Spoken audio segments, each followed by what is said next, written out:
Making it as a fighter is a really difficult thing to do. Making it as a female fighter, possibly more so.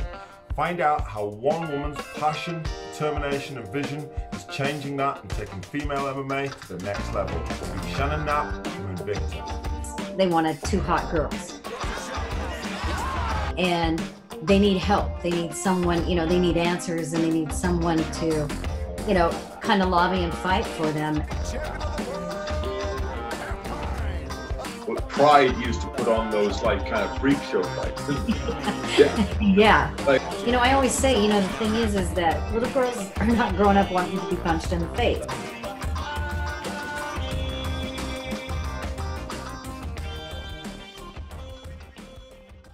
So Shannon, welcome to the Fight Business podcast from REVGEAR Sports. As I mentioned a few minutes ago, the whole idea of the Fight Business podcast is to talk a little bit about the background of the business and how you develop things. But the first thing I really want to touch on today is it must be tough being a woman in a man's sport, and you've obviously turned things on its head and maybe sent it in the direction of being an advantage. So what got this all kicked off? Give me a little bit of background. Starting Invicta, it was because the sport needed it. For me, I'd worked on the male side of the sport for years. I was very passionate, huge advocate for the athlete and the sport. So when, I was at Strikeforce and the UFC bought it, and, I have all these female athletes coming to me asking me, what do we do? There's this narrative that women will never fight in the UFC, and they need help. They need someone, they need answers, and they need someone to, kind of lobby and fight for them. And, to be honest with you, I'm very old school. So I'd come up through all the ranks with, working with the men, and many times in my career, I was approached and they wanted me to put a female fight together, but it was never like, Shannon, go out there and find the best female talent out there. It was, they wanted two hot girls. Right. Right. That was the angle. And for me, being a female in the sport, and knowing, what I have to walk through, for the acceptance, and especially in the positions I hold, it was always kind of, turn off. But the worst thing was, you're not going to take a spot from one of my guys and, do this kind of a show that you want to put on. So it was almost a second fiddle situation that they wanted, attraction, almost not to be derogatory to the fighters in any way, shape or form, but Pride used to put on those kind of freak show fights, didn't they? Yeah. They had the mountain against Dakaraba or something like that, Yeah. Bob Sapp against some little Japanese guy. Yeah, and it's it's really hard to take a spot away from at the time it would have been the male athletes that were in there working hard, and this is a rough sport, it really is, and and I felt like they had to earn their spot, and just being pretty wasn't going to do it for me, in that terms. But once I was at Strikeforce and I was matchmaking there and things, and having the up close opportunity to see the female athletes that we were signing there and that were competing really changed my mind. And what kind of I loosely remember when Strikeforce was a new thing coming in. There was so many of these things came in and out during that kind of time period.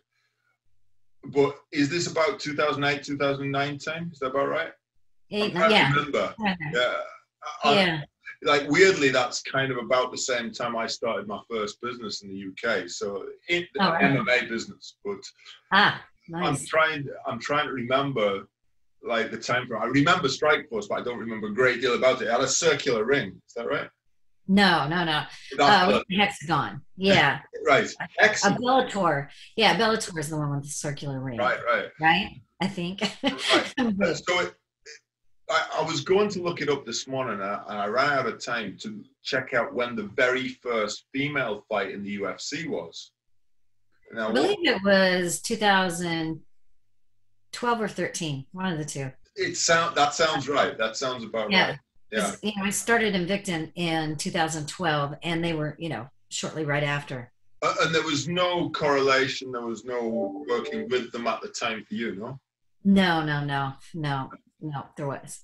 So and it's really funny because It's really funny because everybody thought that the UFC owned Invicta during the fights. But yeah, no, certainly not. Can we take a couple of steps back even from that time period? So Sure. what first got the interest in combat sports for you, like right the way back? Yeah? What made you want to be a businesswoman in combat sports? Like, well, I don't think I ever wanted to be that. What I think I wanted to be, you know, take me back to that is I wanted to be a ninja, you know? Nice. Yeah, you know, I can remember growing up and watching, you know, Bruce Lee movies, watching movies, you know, and saying, you know, when you're in bed trying to go to sleep, thinking if I hit him like this, he's going to do that. Then I'm going to do this, you know, this kind of thing. I always had that. I loved it. You know, it was very exciting. And what was the first martial art you did? You know, a little karate back in the day, a little jujitsu, and then I went to Krav Maga. I loved that because I loved the ferocity of it, you know, and just everything. And then, let's see, after that. When you say jiu-jitsu, is it Japanese jiu-jitsu or the Brazilian jiu-jitsu? That's Brazilian, yeah. Sorry? Yeah. Brazilian jiu-jitsu. It was Brazilian jiu-jitsu. Yeah. Yeah, because a lot of people, when they say jiu-jitsu, like forget that it wasn't so long ago that if you said you did jiu-jitsu, it was something very different to what it is. That is true. That is true. And I give you that. Yes, that is very true. Yeah. So, but I remember when, you know, people were still, when the Brazilian jiu-jitsu thing started to explode in the UK, there was a lot of like Japanese jiu-jitsu instructors like just branded themselves differently. yeah, no, I mean, you do see that. Yeah. You know, you see it. It's always interesting. But yeah, so that's kind of where, you know, I kind of found my way into the sport. But the real reason into the sport is because, you know, and this goes back quite a ways. I didn't like the way, as I said before, I'm a huge advocate for the athlete and the sport. So I didn't like what was going on in the sport. I didn't like what was, you know, what was happening with the athletes, you know, the lack of pay, the lack of respect, all that kind of thing. So I entered in thinking I could make a difference. Right. You know, you can sit on the couch and complain, or you may be one, but one can, you know. So it was one of those epiphanies one day. It was just like, you know, I want to make a difference here. It's interesting. What was your professional background? Like, what, obviously, you know, everybody's career, sorry? Broadcast. Broadcast, right. Yeah. Right. So what was your role? Did you own a company, or were you an actual presenter, or? Yeah, I did the interview, you know, radio interviews, all kinds of different stuff, you know, and the broadcasting stuff. Yeah. Anything that anybody would like latch onto? Was it like a big company, or? I don't know. I mean, I wouldn't think so. You know, I'm trying to think back that far. You're talking about way back, right? Yeah. Okay, I'm trying to think. I mean, there's footage out there. You know, there's some interviews back in the day from like, what was it? I can't even think. Fox Sports Network with, you know, there's one on like my Instagram with Joe Rogan and Eddie Bravo back in the day, and stuff like that. Yeah. I ran into Eddie Bravo in one of the really early Cage Warriors in the UK, and I had no idea who he was. Oh, really? All right.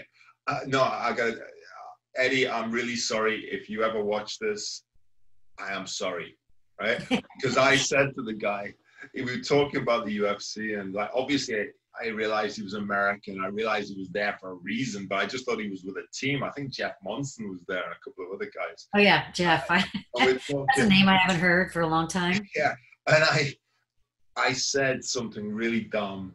I probably had a couple of beers at this point. It was towards the end of the night. And I said, yeah, I love the UFC, man, but, you know, some of the commentary is just terrible. No. Yeah, but I remember, yeah, it was the Wild West at the time, the whole industry. So you were in broadcasting, and what was the progression that led you to get to start? I mean, I don't mean the idea, I mean the actual progression. How did you actually get Invicta started? I think a lot of people, when they watch this, and one of the things we're trying to appeal to with the entire podcast is when people look at the industry as a whole, a lot of people just see the fights and the fighters, but they don't see the industry, the entire industry around it, all the network, the the different things that we see in the background, and they don't realize the level of work that goes into putting a show together and all the moving parts of it. And we're hoping to bring a little bit more of that, you know, open that out to people. So what were the brass tacks of you getting from the idea of Invicta to Invicta action, the first show actually happening? It seems like it's been so long ago. You know, of course, with any company, when you go to get started, you know, it's for me, the hardest things were, what's the name? Right. You know, you've got this idea, you know, and you have this vision. What are you going to call it? You know, that was probably one of the first things that I felt, you know, was very time consuming. And the logo, I think that was really, you know, it had to be something that spoke to us, would speak to everybody else, have significance, you know, and that kind of thing. So I think that was probably the first thing that was one of the hardest things, you know, but once you got that going, then it, you know, the process was, you know, getting licensed and, you know, finding the athletes. But here's the other thing, you got to keep it quiet. You know, you want to make an announcement and make, you know, an impact when you make that announcement, because, you know, you've seen so many companies that come around and say, hey, you know, we're a new MMA company. And then the next announcement is we're going to do a show. And then the next is the fight card, you know, and it just kind of drags it out. I knew with doing something different, like Invicta, and it's all female, we had to come out with a 1-2, you know, punch in the gut, so to speak. You know, you had to come out with, you know, this is who we are. We're Invicta, you know, this is our first fight card. This is the fight card itself. This is where it's at, and this is what the time is. Now, how you like us now? Here we are. You know, that kind of thing. You know, like you really had to be, and it worked really well for us. It really did. So, did you have to raise capital? Did you have partners? Like, how did that come about? Yeah, you know, partners. So, and you know, raising the capital and that kind of thing. So, yeah, the standard business stuff that you go through. Where was the first show? The first show was in Kansas City. I thought you were going to say that. Yeah, because it was, you know, it was familiar territory, you know, crews, trucks, you know, there were better pricing. You know, if we do a show here, you know, the cost is significantly different than if, you know, we go to the West Coast where prices and costs, you know, go up. We keep asking people to move the whole warehouse to the Midwest. No, talking about that. You know, it does, but the cost of living, the cost of everything, the cost of, you know, everything is different here in the Midwest, and that's a huge deal. You know, especially when you're starting a business and that kind of thing. So, yeah, that's why we did it here in Kansas City. And as you move towards the show and you're building up the fight card, like, I mean, how did you approach the industry? How did you promote it? What were the processes you went through? You know, like I said, you know, the big deal was really putting it out there all at once and not stringing it along in terms of, you know, you've got to make an impression. And because nobody else does it that way, first impression is, whoa, you know, and that's what I needed, is I needed to wake everybody up, you know, and just be like, look, pay attention over here. You know, Marketing 101, we put it out on the internet and we gave it away for free. Right. You know, I can stand in front of you and I can tell you why you should watch. But if I'm going to try to take any of your money, I need to show you, you know, and I knew that's what it was going to take. It was going to take, you know, shining a light in and letting everybody see what was going on, you know, and kind of doing it that way and doing it for free, you know, so, because, you know. And persuading your partners that that's a great idea. Well, yeah, right. So yeah, you know, that's where it kind of, you know, we took off from there. And, you know, the marketing side of it was, you know, just, you know, as I explained, was we're going to give it to you free. What do you got to lose? You know, come on in here.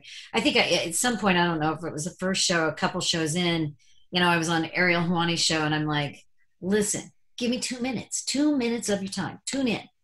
If you don't like it, here's my phone number. Call me. Tell me what you don't like, and, you know, put it out there, put my phone number out there. And I'm like, you know, I'm going to give, you know, I'm giving you something. Give me your time, 2 minutes, you know? So it was a different pitch with passion, of course, because I had great faith. Yeah. You know, Shannon, one of the interesting things, I think, it's a differential between the way things operate in America to the way they operate in Europe. And I've got real admiration. Like, I've been working with Americans in America for 10 years now, like non-stop.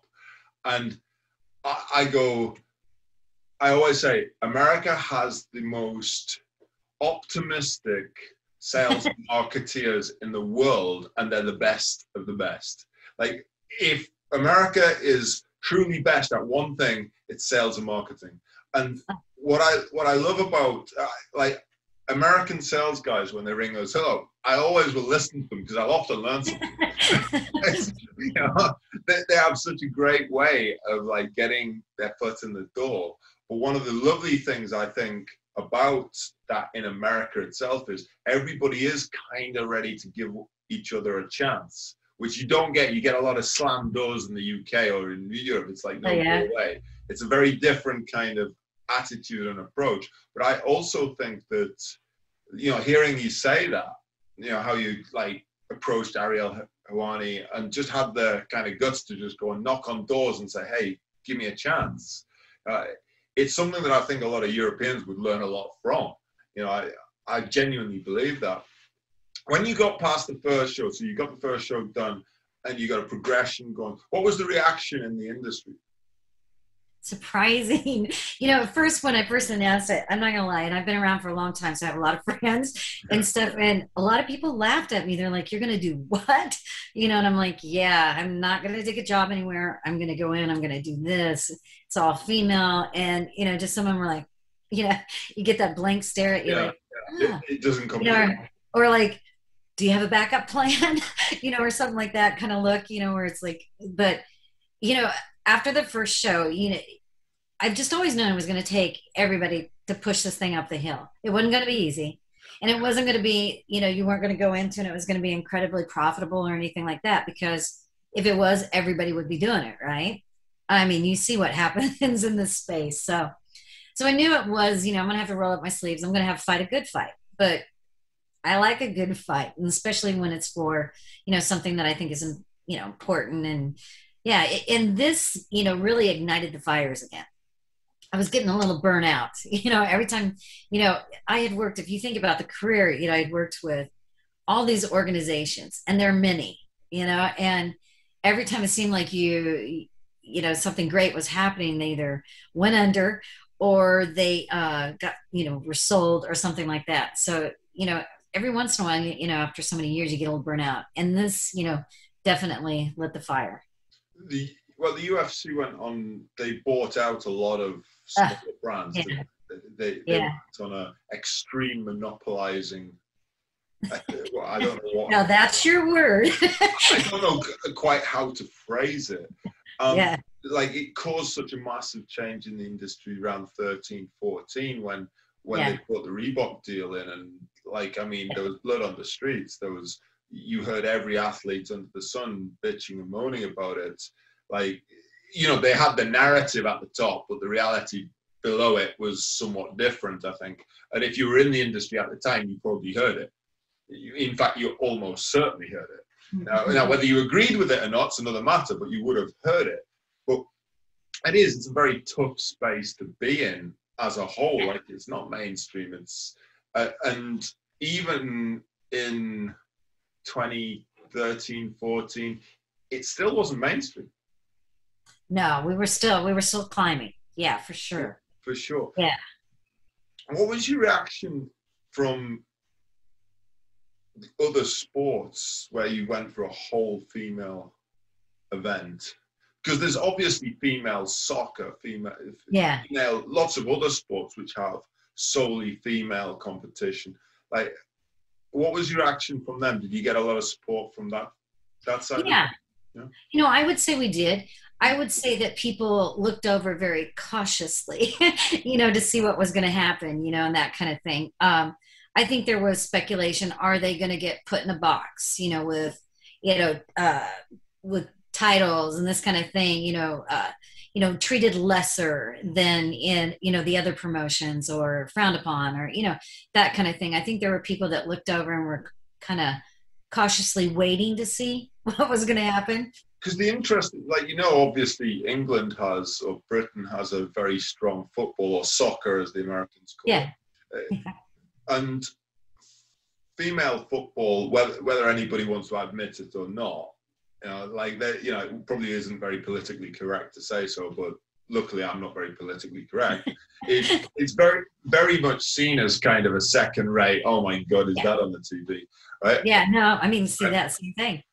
But in football or soccer, for our American audience, it is a two-tiered thing. Like it's a two-tiered thing. You don't have girls play football with boys on the whole, and all the way through. And traditionally, you never taught girls to play football. They were playing hockey or netball or a different sport, just a different sport altogether.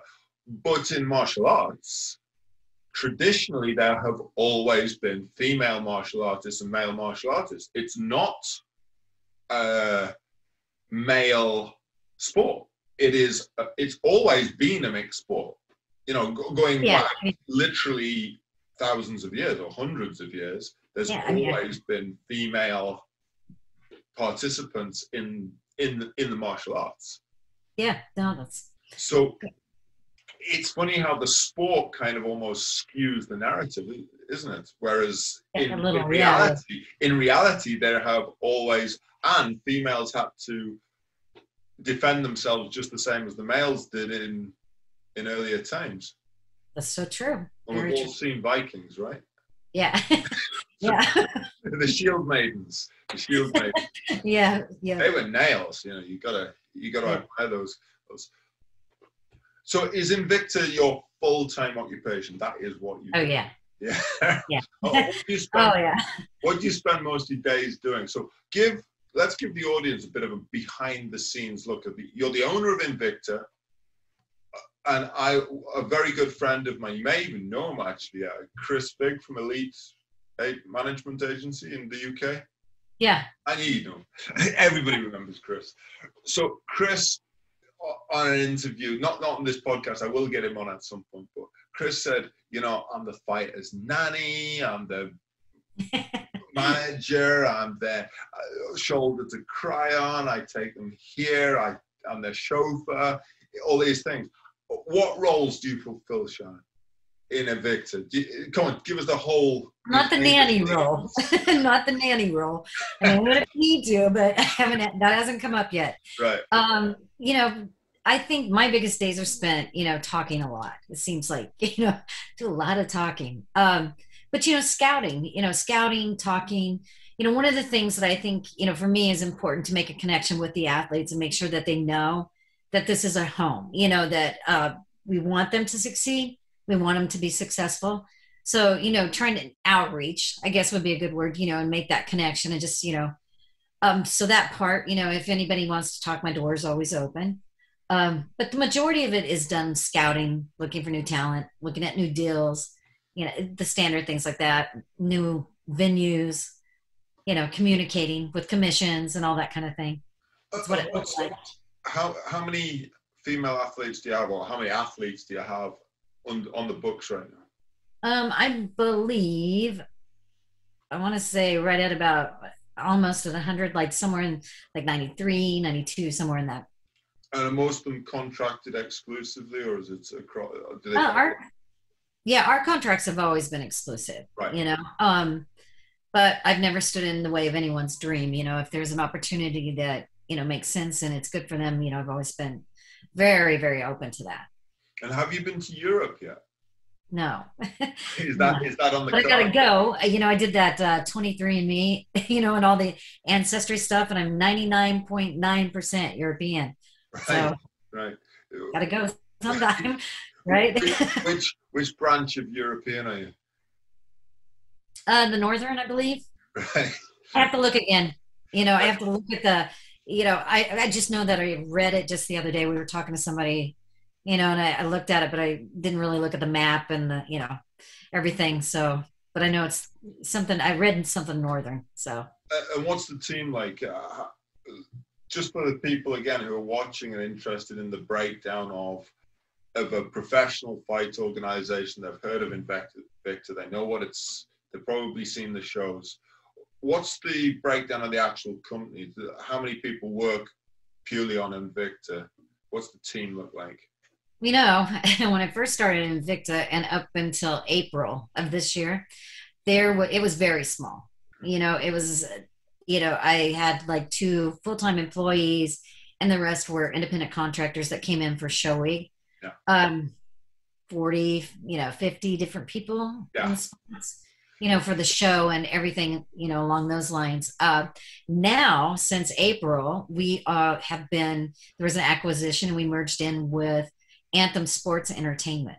Right. So now there's a whole bunch of resources that are available to Invicta, which is very exciting. So come on, tell me a little bit about that. Who are Anthem? So Anthem Sports and Entertainment is a media company, and they own several properties like Access TV, Fight Network, some game, platforms and stuff like that. So, it's a media company. Right. And, they had a lot of the missing pieces. I've always thought Invicta was bigger than me, way bigger. And that, but I was being very selective of who I wanted to align with. And, these guys are ambitious. They, you pitch the dream, they understand it, they see it, support the direction you're going and what you want to do. And so it was a perfect fit. That sounds like a great fit. Like that sounds like, that's every business owner's dream, is to find that partner who's going to take the next level, isn't it? Yeah. Because, to be honest with you, it was literally just me over here making decisions, and sometimes, that's a heavy load, Well, a lot of people it is. From the outside, when they look at businesses, and I've experienced this, like when my first company, which evolved into Fight Store Pro, was a retail company selling goods, martial arts and boxing equipment. And people, because of the web presence and the media that we put out, always assumed we were some huge company. I know. And there's me in an office smaller than my home office, but right here, and one guy who packs the stuff up and sends it by the courier. And if I was lucky, I had somebody part-time answering the phone and taking some of the load off me, and then I'm kind of doing the Jean-Michel Jarre thing on the keyboard with answering emails and taking phone calls and making orders, and working from 6 a.m. till 3 a.m. You understand. Yeah. You know what I'm talking about. But then when people would kind of call you up and think that you were Nike. Yeah. You're like, oh yeah, you're just like, have I got the right department? Oh yeah.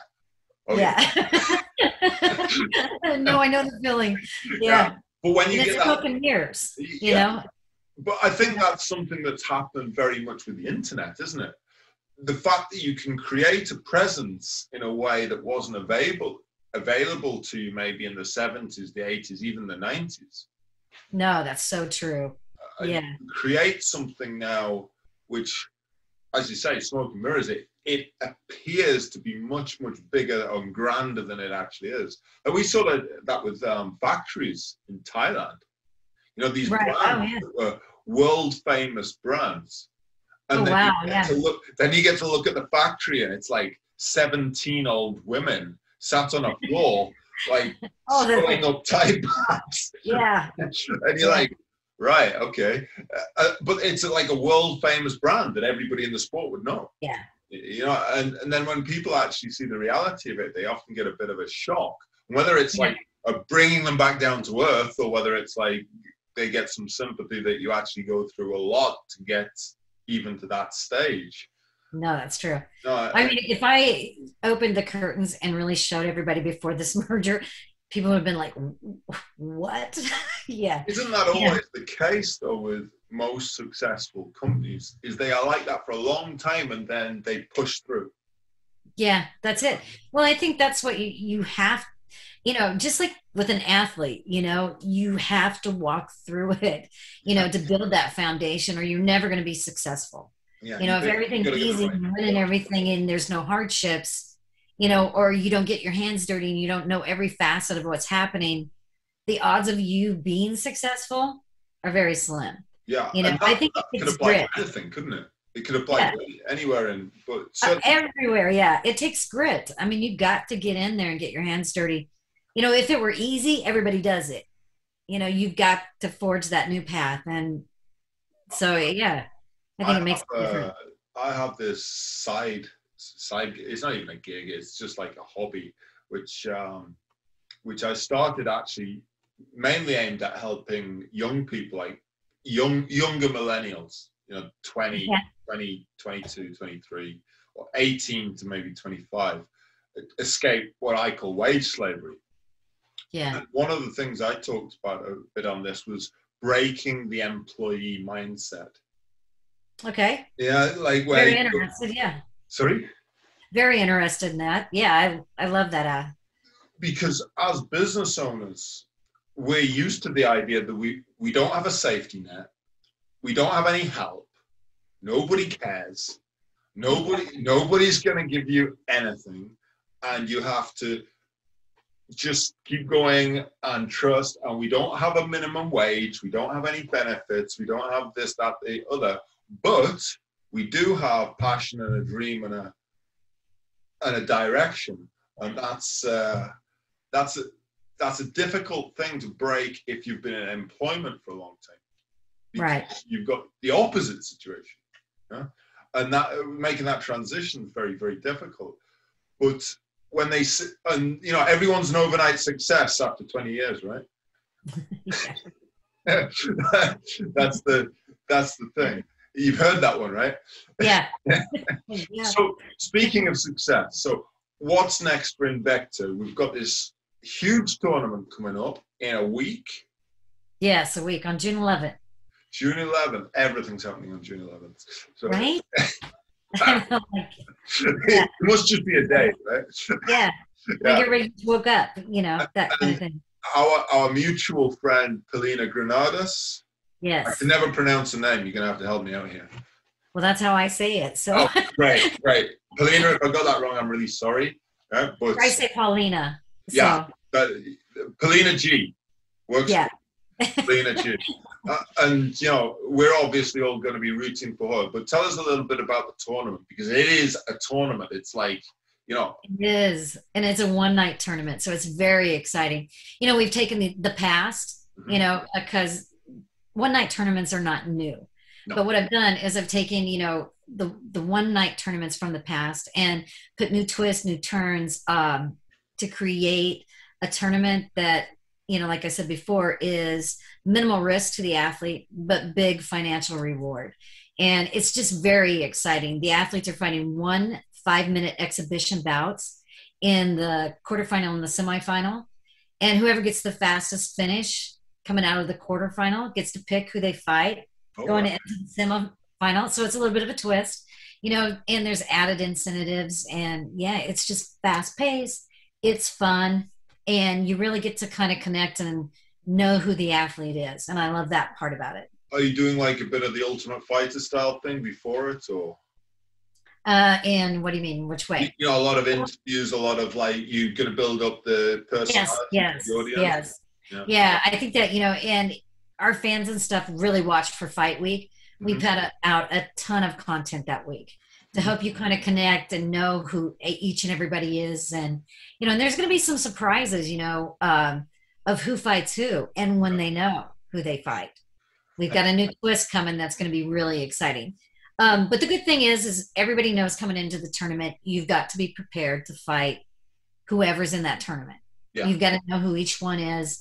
You've got to be ready because you don't know who you're going to face. And I think that's the exciting part. Well, it's the core of what the old school, like, you know, the pre-sports. Yeah, I mean, so it's pretty. The biggest question, the most important question for this tournament, Shannon, is do you have a Mr. Hand suit? And are you going to sit on a big throne? No. No. Oh, you're supposed to come in. It would be so embarrassing. Yeah.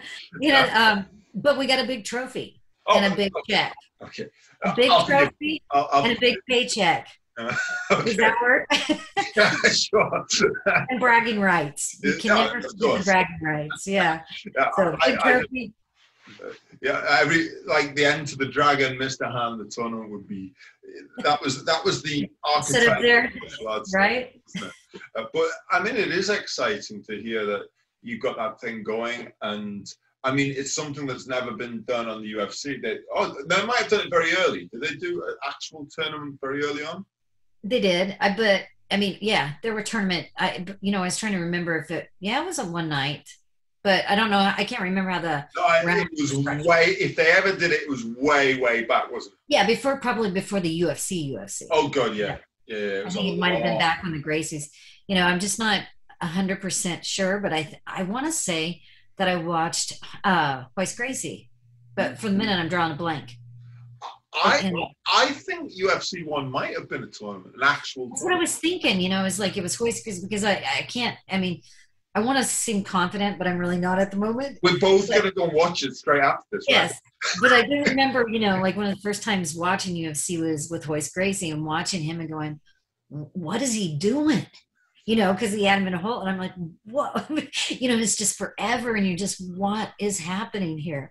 And that's when I went to go look and see, what is this jujitsu stuff? Because, back in those days and you're just watching somebody that's never seen it and all of a sudden this guy just looks like he's just hanging on to somebody. Like, what is this? That was the whole progression, wasn't it? We had I remember because I boxed since the age of about 17.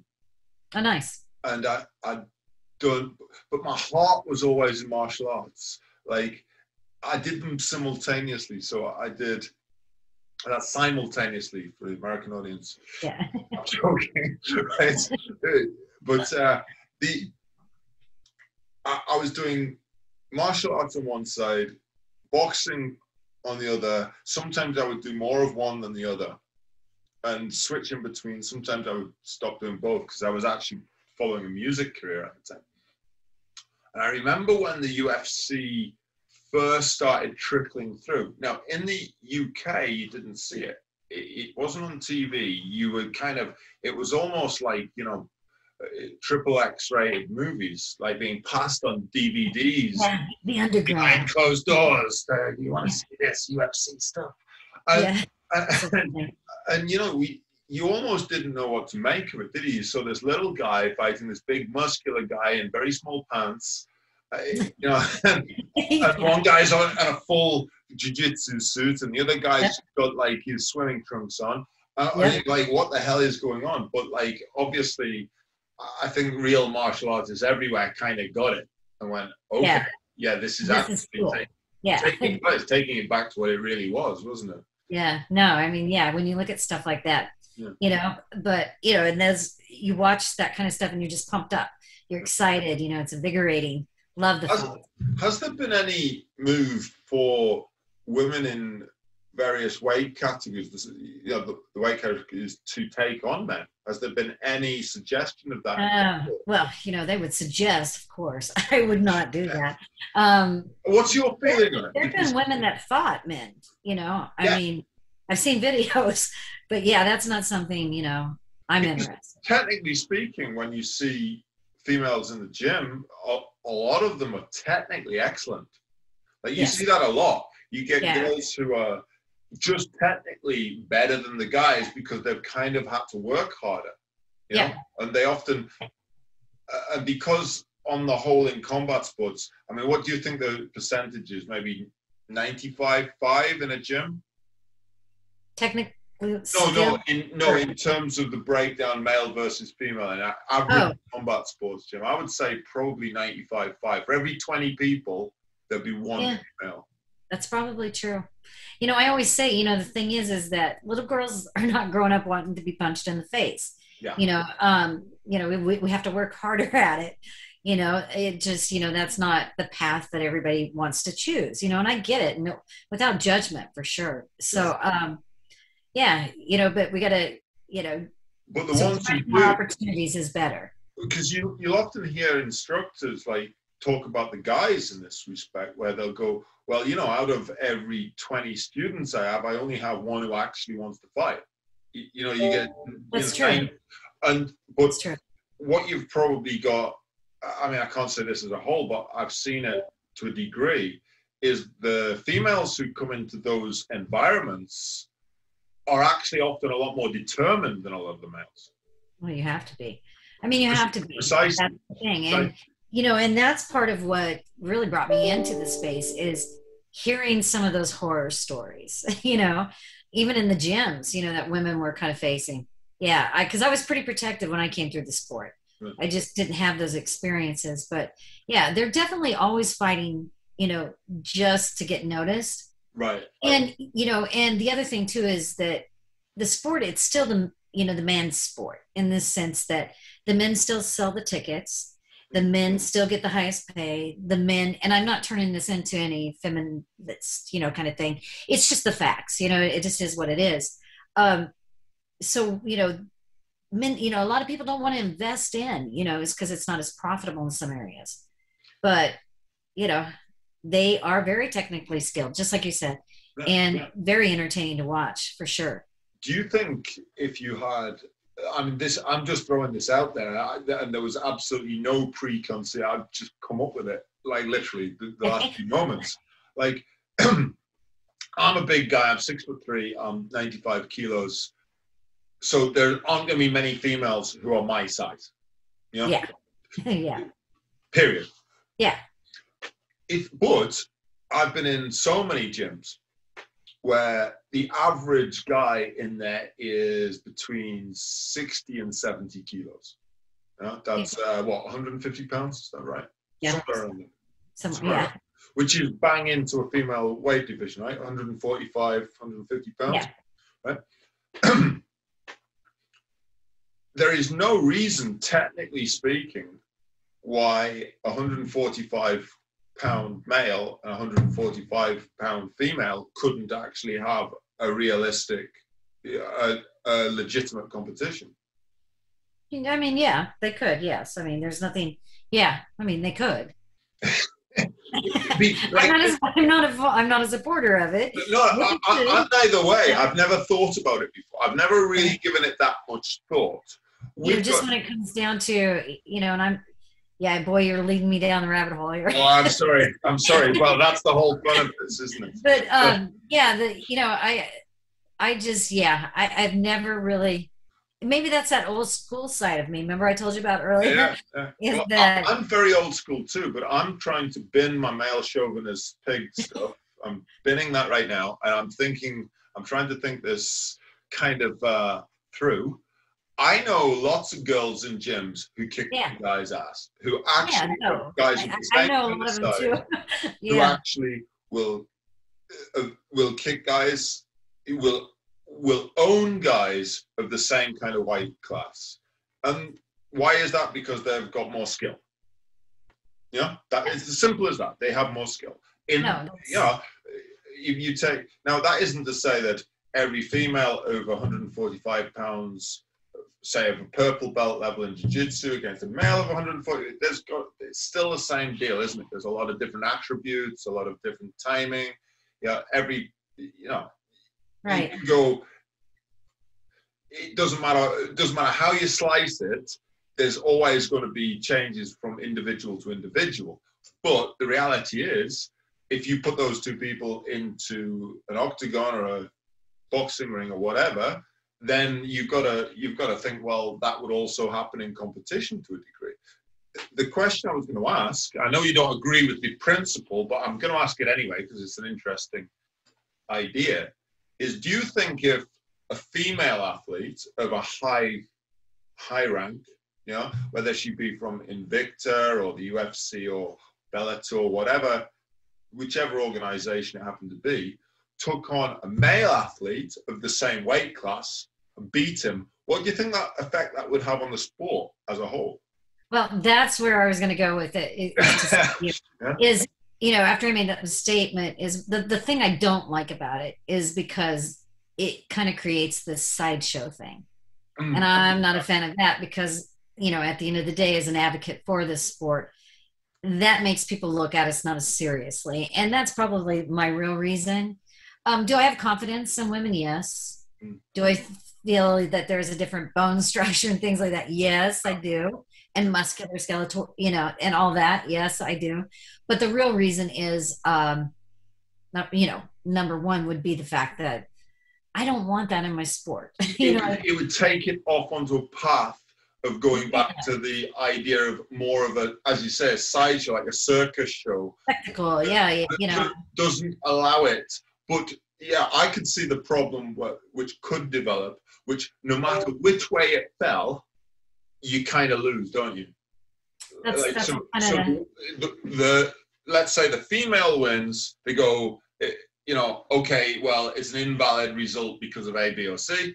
The male wins, well, everybody expected that to happen, and you can't win.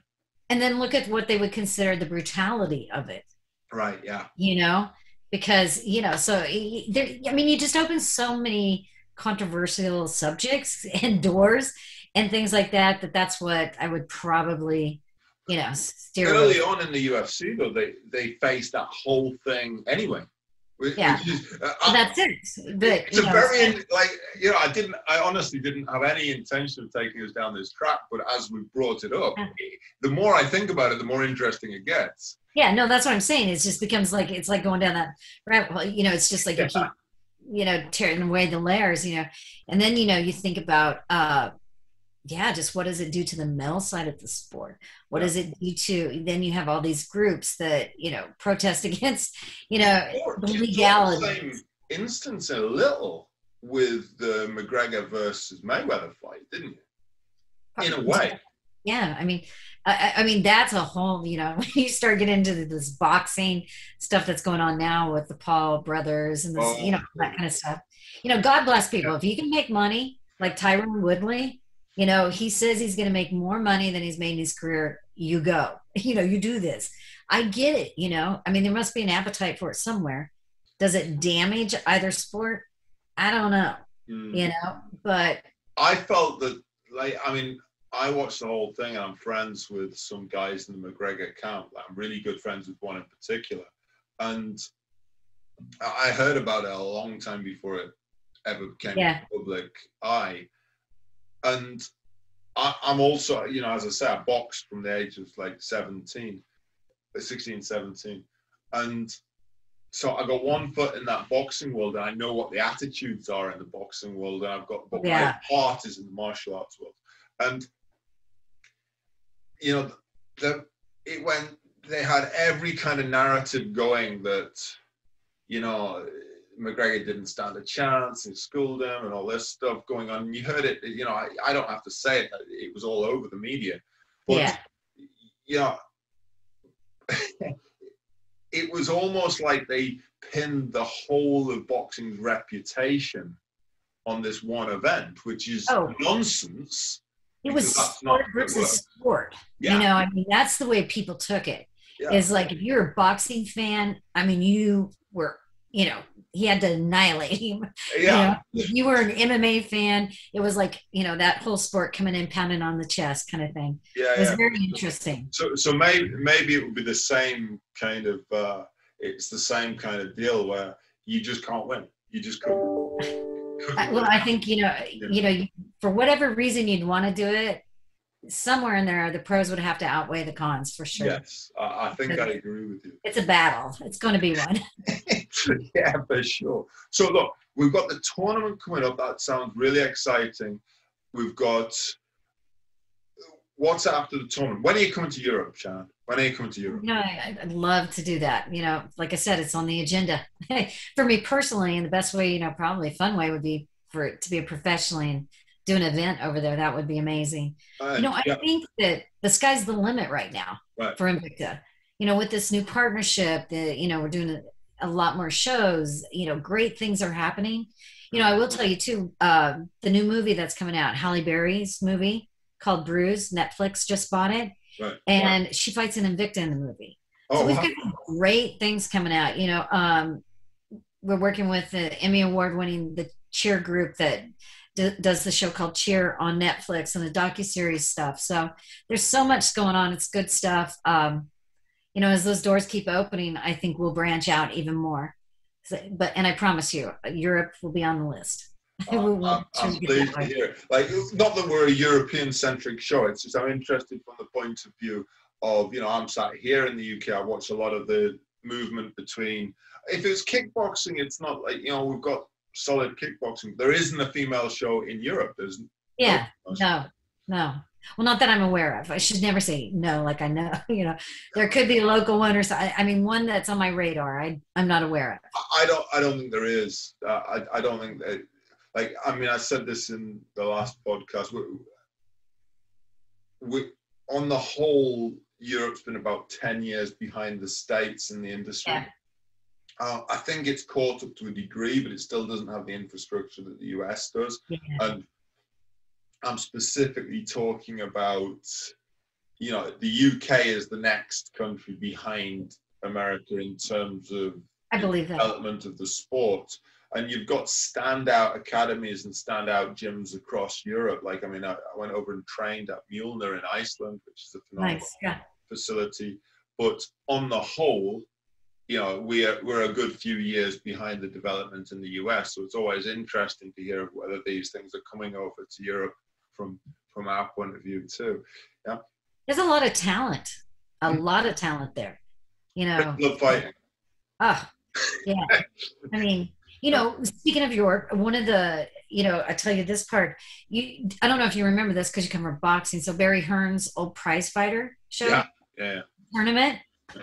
That's where I peaked. I looked at what he had done in the past. And then, you know, when I was telling you it was an old format with just a lot of new twists and stuff. So, yeah. I live in Newcastle every 5 minutes where we're from. So, Very cool. He's I'm sure he runs a show up here. I can't think of the name, but I'm sure he has some business interests here. Yeah, very exciting. But yeah, so that's, you know, one of the things that, you know, was interesting about the Phoenix tournament as well. For sure. And what's after the Phoenix tournament? You got stuff lined up? Yeah, another regular show coming back. So yeah, hopefully we'll be announcing the rest of the year's schedule. How's COVID affected you? How hard has it been to get the shows past all the regulations and all the differences? There must have been a lot of additional hoops to jump, right? You know, there is, but, you know, we fine-tuned it, you know, got it down to a science, worked really with the commission here. Yeah. You know, we've been very successful, knock on wood, it stays that way. But the other part is, you know, the only obstacle really has been, you know, our international athletes getting in and things like that. So there have been some delays and that kind of stuff. But overall, you know, we let the UFC do it first. We came in second. You know, you watch what they do. You know, why reinvent the wheel? You know, you look at what they've done, what you could do better, and, you know, modify it to fit, you know, your smaller organization. And yeah, we ended up being very successful at it. So I've been very happy about it. They definitely plotted a course. I know that there's been a few English shows which, you know, Bellator, we've just released Fight Day today about Bellator in Italy, which there was a bunch of English fighters. Oh, yeah. Fought at. I mean, it was last year, I think. But I was told by the fighters it was a living hell, the whole situation. Just a difficult process. Oh. It was not a living hell, as in it was actually. I know what you mean, though. Yeah. A difficult. Yeah. They didn't get to do anything. They were couriered between hotels. They didn't get to see anything. They were just literally there. They may as well have done it in their home city for all they actually got to see of. Yeah. You know what's really funny is some of our athletes love that aspect about it because they didn't have the pressure of the family, the friends, people needing tickets, people want this. You know, it was actually them in the zone, tuned in, and very, very much more connected to what they were doing. They felt that they felt more present, you know, than they had in other fights. So sorry, carry on. Sorry. No, it's just could have went either way, right? yeah, sure. So we're coming up to the hour mark. So I've got one last question, which I think I might make this a question for anybody who's running an event, which is, where's Invicta going to be in 10 years? Okay, the dream. This is the dream. The dream is that in 10 years I will have launched all the genres in combat for women under the Invicta banner. So Invicta boxing, Invicta kickboxing, and a, you know, jiu-jitsu submission style type. It's building, you know, a franchise across sports franchise for women in combat sports. Have you got any of those on the roll now, or? Yeah, I mean, we're headed in that direction. Yeah, I'm working on the boxing right now. But yeah, very excited. I think there's so many things that, helping these athletes build brands and keeping them busy, and, having that alignment now with the network to have television and YouTube. And I think it's going to create amazing opportunities for the women. That's awesome. That's great to hear. Shannon, thank you so much for coming on the show. I've really enjoyed the conversation. You're going to come back, right? You're going to tell us how this tournament did. Absolutely. Okay. Yeah, thank you for having me. And be sure and say hi to Paul for me. So I will. We'll talk about him next time. Well, I won't cause him a problem the first time. Right. Thank you so much, Shannon. So much appreciated. Good luck with the weekend. Thank you. Thank you.